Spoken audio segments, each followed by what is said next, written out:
జూబ్లీహిల్స్ నియోజకవర్గం Rahmat Nagar division Kamalanagar double bedroom వాసులకి 40 మందికి నివాసులకి డబుల్ బెడ్రూమ్ ఇళ్లలో అందించిన రెహమత్ నగర్ కార్పొరేటర్ సిఎన్ రెడ్డి లబ్ధిదారులు సీఎం రేవంత్ రెడ్డిని మరియు కార్పొరేటర్ కి కృతజ్ఞతలు తెలియజేశారు। ఈ కార్యక్రమంలో కాంగ్రెస్ నాయకులు కార్యకర్తలు పాల్గొన్నారు।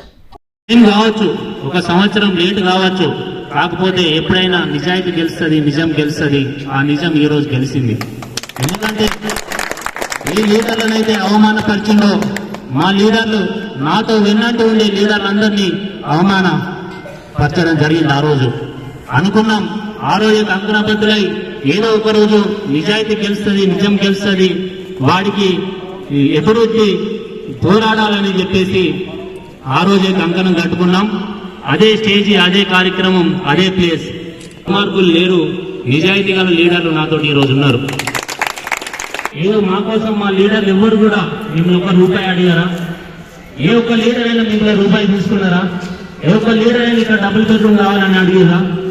నిజాయితీగా రోజు 24 గంటలు కష్టపడి దుర్మార్గుడు ఆ రోజు। ఈ రోజు నేను అడుగుతున్నా, నిజాయితీ ఉన్నోడైతే, నిజమైన నిస్వార్థుడైతే మనకి ఇప్పించాల్సిన డబుల్ బెడ్రూమ్ ఇప్పించాల్సినోడు వాడు ఇక్కడ కూర్చున్నాడు।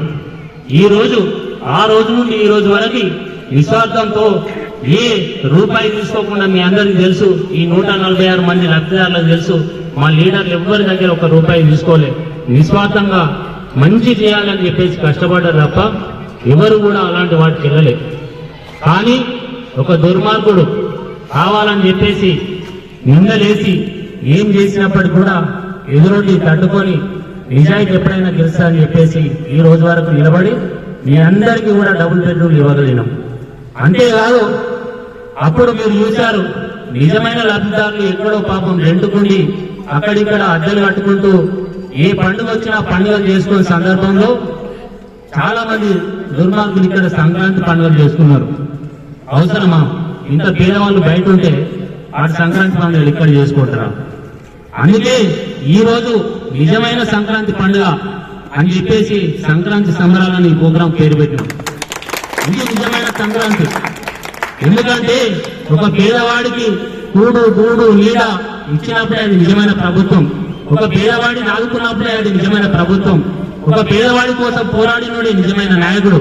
మనం గతంలో మనకు పనిచేసినటువంటి స్వర్గస్థులైనటువంటి పీజేఆర్ ఎందుకు గుర్తు చేసుకుంటున్నాం ఈ రోజు? పీజేఆర్ నిజమైన నాయకుడు, అతను రాజకీయవేత్త కాదు, పొలిటీషియన్ కాదు, నిజమైన నాయకుడు పీజేఆర్। కాబట్టి ఇప్పటికీ కూడా చాలా మంది గుండెల్లో పెట్టుకొని